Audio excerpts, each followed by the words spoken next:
Hello and welcome back to my YouTube channel economics world by सिबर। हमने इसकी previous class में हमने मार्केट के बारे में पढ़ा और हमने टाइप्स ऑफ मार्केट के बारे में वी हैव स्टडीड इट, जिसमें हमने monopoly, monopolistic, oligopoly and perfect competition के बारे में समझा।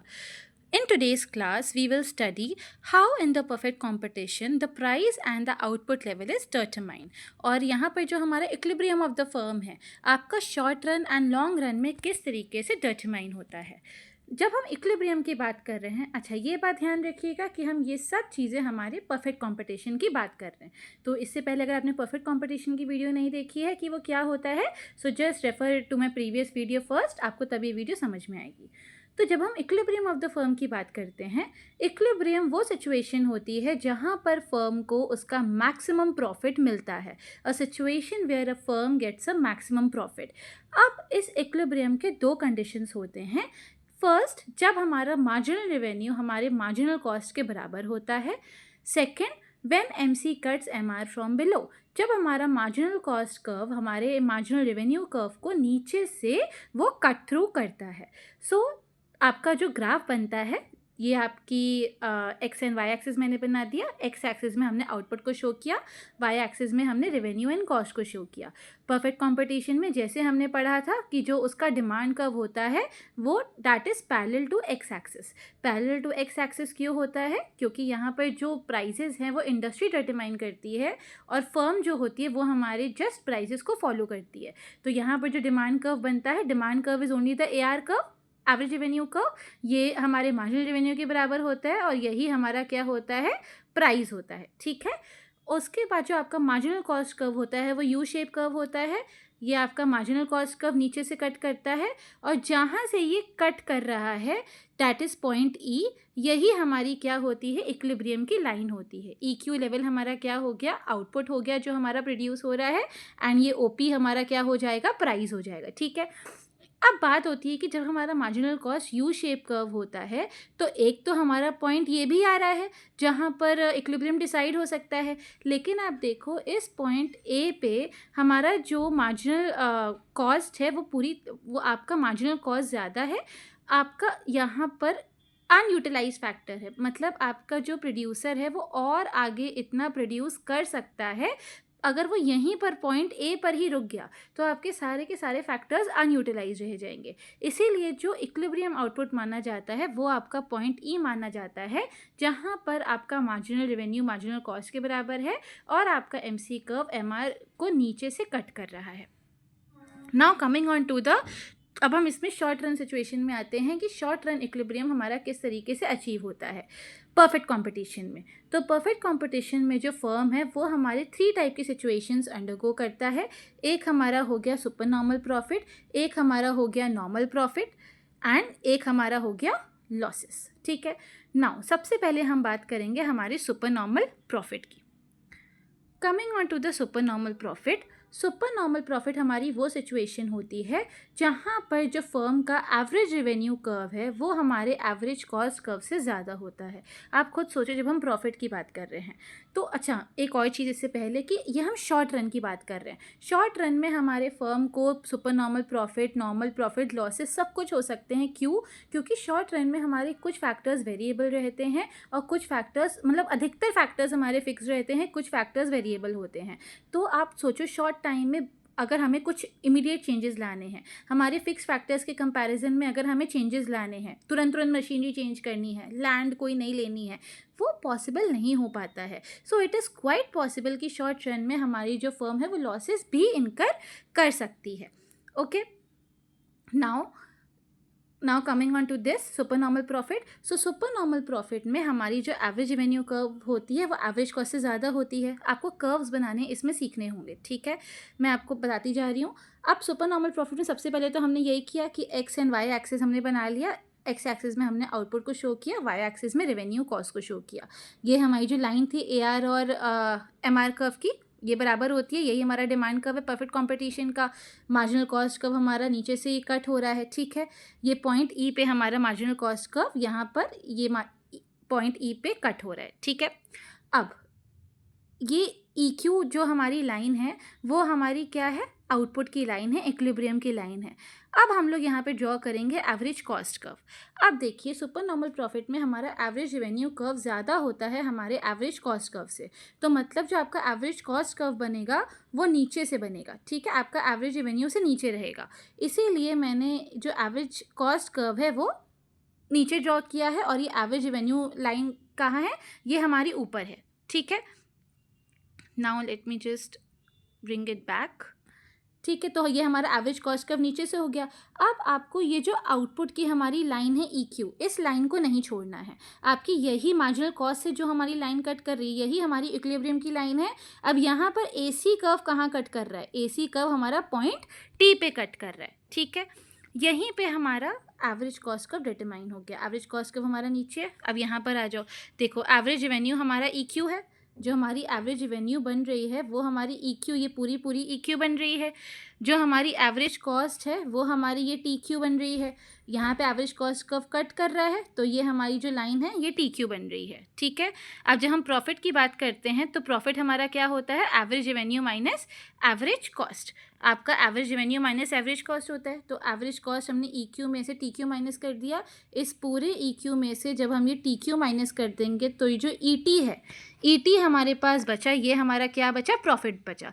अब हम इसी को अगर हम टोटल रेवेन्यू टोटल कॉस्ट वाले कंसेप्ट से अगर हम समझ रहे हैं तो total revenue and total cost वाले कंसेप्ट से क्या हो जाएगा, टोटल रेवेन्यू हमारी क्या हो जाएगी, देखिए OPEQ, ये हमारी क्या है, पूरी टोटल रेवेन्यू है, क्योंकि एवरेज रेवेन्यू आपका जो टोटल रेवेन्यू होता है वो एवरेज रेवेन्यू से ही हम निकाल सकते हैं।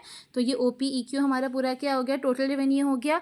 अब जब हम टोटल कॉस्ट की बात करेंगे तो टोटल कॉस्ट हमारा क्या होगा, OCTQ। क्यों, क्योंकि देखो ये जो हमारा एवरेज कॉस्ट जहाँ से कट कर रहा है पॉइंट T पर, तो ये OCTQ ये हमारा क्या होगा, टोटल कॉस्ट कर्व होगा। अब प्रॉफिट निकालने के लिए हम क्या करते हैं, टोटल रेवेन्यू में से टोटल कॉस्ट को माइनस कर देते हैं। मतलब जब हम ये बड़े वाले स्क्वायर में से छोटा वाला स्क्वायर हटा देंगे तो हमारे पास अल्टीमेटली जो हमारी शेडेड पोर्शन है दैट इज़ PETQ जो हमारे पास बची वो हमारी प्रॉफिट लाइन बची। इट इज़ नॉट PETQ, ये हमारा होगा यहाँ पर PECT, यहाँ पर Q की जगह होगा PETC, ठीक है। PETC जो हमारा ये वाला पोर्शन है that is a super normal profit, ठीक है।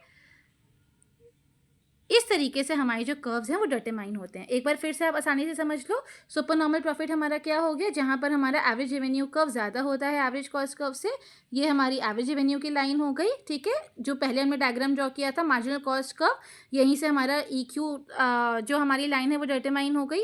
एवरेज कॉस्ट कर्व को हम एवरेज रेवेन्यू से नीचे ड्रॉ करेंगे। अब जहाँ पे ये इस पॉइंट पे आएगा कट करेगा, TQ हमारा एवरेज कॉस्ट हो गया, दोनों को माइनस किया, ET हमारा क्या हो जाएगा, प्रॉफिट लाइन हो जाएगी। और ये पूरा पोर्शन जो हमारा शेडेड पोर्शन है वो हमारा सुपर नॉर्मल प्रॉफिट हो जाएगा, ठीक है। अब हम आते हैं हमारे नॉर्मल प्रॉफिट में। नॉर्मल प्रॉफिट में जो हमारा एवरेज रेवेन्यू होता है वो हमारे एवरेज कॉस्ट के बराबर होता है।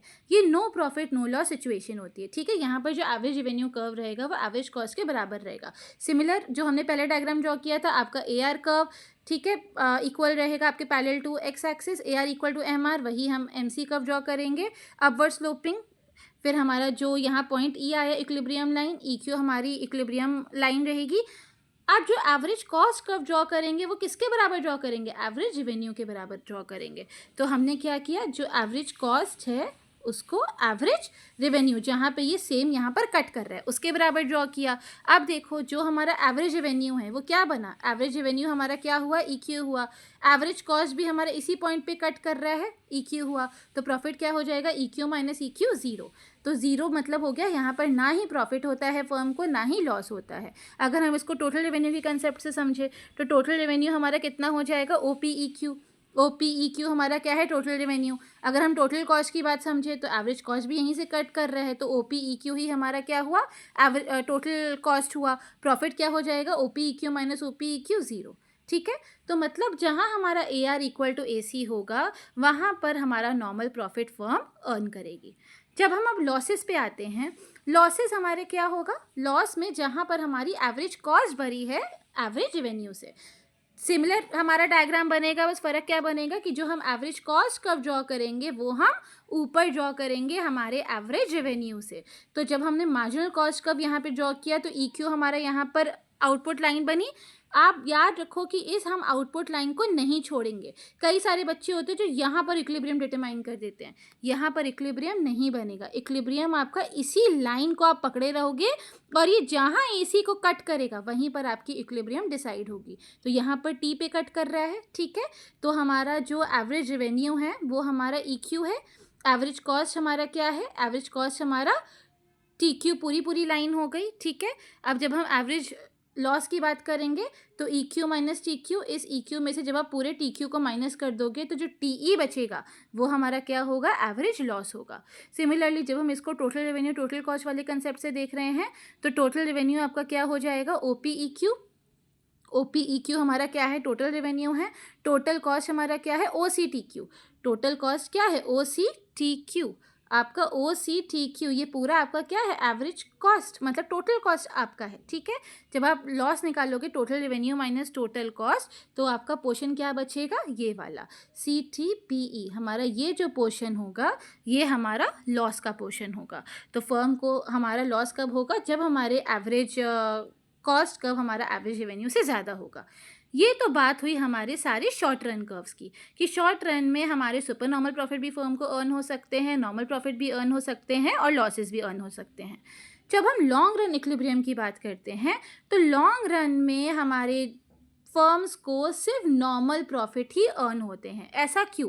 क्योंकि शॉर्ट रन में फर्म्स को जब सुपर नॉर्मल प्रॉफिट अर्न होता है तो कई सारी न्यू फर्म्स हमारे मार्केट में एंटर कर जाती हैं ये देख के कि अरे वाह देखो ये लोग पैसा इनमें बहुत ज़्यादा अर्न हो रहा है, तो और न्यू फर्म्स हमारी ऐड ऑन करती जाती हैं। जब और न्यू फर्म्स एडअप कर जाएंगी तो टोटल सप्लाई हमारा इंक्रीज़ होगा लॉन्ग रन में, जिसकी वजह से हमारे प्रॉफिट डिक्रीज़ होते जाएंगे। क्योंकि आपको सोचो कॉम्पिटिशन बढ़ता जाएगा, आप एक फर्म्स हमारी ऐड होती जा रही हैं तो लॉन्ग रन में हमारे प्रॉफिट्स एक तरीके से न्यूट्रलाइज होने शुरू हो जाते हैं, प्रॉफिट डिक्रीज होने शुरू हो जाते हैं और लॉन्ग रन में हमारी फर्म को परफेक्ट कंपटीशन में नॉर्मल प्रॉफिट अर्न होता है एंड वाइस वर्सा। तो जब हम इसके कर्व की बात करेंगे तो सिमिलर जो हमने यहाँ पे नॉर्मल प्रॉफिट में कर्व पढ़ा था वही हमारा लॉन्ग रन में भी कर्व रहेगा। बस फ़र्क ये रहेगा कि हम यहाँ पर LMC कर देंगे, मतलब long run marginal cost curve, ये long run average cost curve, long run average revenue and long run marginal revenue curve. यहाँ पर हमारा आउटपुट रहेगा सिमिलर, यहाँ पर हमारा रेवेन्यू कॉस्ट रहेगा, ठीक है। ये हमारी एवरेज रेवेन्यू मार्जिनल रेवेन्यू की लाइन लेकिन लॉन्ग रन, ठीक है। यहीं पर आपका जो कट कर रहा है नीचे से EQ हमारा आउटपुट डिटरमाइन हुआ, long run average cost curve बनाया, यहीं पर EQ डिटरमाइन हुआ। एनी हाउ जब हम प्रॉफिट निकालेंगे तो वो प्रॉफिट क्या आ जाएगा? ज़ीरो हो जाएगा, जो हमने सेम टू सेम अभी पीछे नॉर्मल प्रॉफिट में पढ़ा था। ये तो हमारी बात होती है लॉन्ग रन की इन परफेक्ट कंपटीशन। तो आपको ये सब चीज़ें पता होनी चाहिए कि जब हम आउटपुट डिटर्मिनेशन करते हैं परफेक्ट कंपटीशन में तो परफेक्ट कंपटीशन में आपका शॉर्ट रन में 3 चीज़ें अर्न हो सकती हैं। एक आपका सुपर नॉर्मल प्रॉफिट हो गया, एक नॉर्मल प्रॉफिट हो गया, एक लॉसेस हो गए। क्यों? आपको ये भी पता होना चाहिए क्योंकि शॉर्ट रन में हमारे कुछ फैक्टर्स वेरिएबल रहते हैं, बाकी सारे फिक्स रहते हैं और बहुत जल्दी हमारे फिक्स फैक्टर्स के कंपैरिजन में आपके वेरिएबल फैक्टर्स के कंपैरिजन में फिक्स फैक्टर्स को बढ़ाना पॉसिबल नहीं हो पाता है। So it is quite possible कि हमारी फर्म को लॉसेस भी देखने पड़ सकते हैं। इसीलिए शॉर्ट रन में हमारी ये तीनों चीज़ें फर्म को देखनी पड़ सकती हैं। लेकिन जब हम लॉन्ग रन की बात करते हैं तो लॉन्ग रन में क्योंकि आपके शॉर्ट रन में सुपर नॉर्मल प्रॉफिट अर्न होते हैं उसको देख के आपकी और न्यू फर्म्स एंटर कर जाती हैं, जिसकी वजह से लॉन्ग रन में प्रॉफिट आपके डिक्रीज हो जाते हैं and it gets converted into the normal profit. और नॉर्मल प्रॉफिट का भी हमने ग्राफ पढ़ा है सेम जो ऊपर, बस फ़र्क ये है कि आपको यहाँ पर L लगा देना है, मतलब लॉन्ग रन को शो करने के लिए लगा देना है और बाकी जो आपका कंसेप्ट रहेगा वो सिमिलर रहेगा जो भी हमने शॉर्ट रन में पढ़ा नॉर्मल प्रॉफिट में। आई होप आपको ये perfect competition, output determination in perfect competition बहुत अच्छे से समझ में आया होगा। कोई भी अगर आपको इसके अंदर डाउट होता है you can just comment below and I will solve your doubt. Next class में हम हमारे मोनोपोली और मोनोपोलिस्टिक में आउटपुट डिटर्मिनेशन कैसे होता है, प्राइस एंड आउटपुट डिटर्मिनेशन, हम उनके बारे में पढ़ेंगे। एंड अगर आप और किसी टॉपिक पे चाहते हो कि मैं उसको कवर अप करूँ, उसके ऊपर वीडियो बनाऊँ, you can just comment below and I will help you out. Thank you very much and I hope it is very much clear to you. Do like, subscribe and share. Thank you all.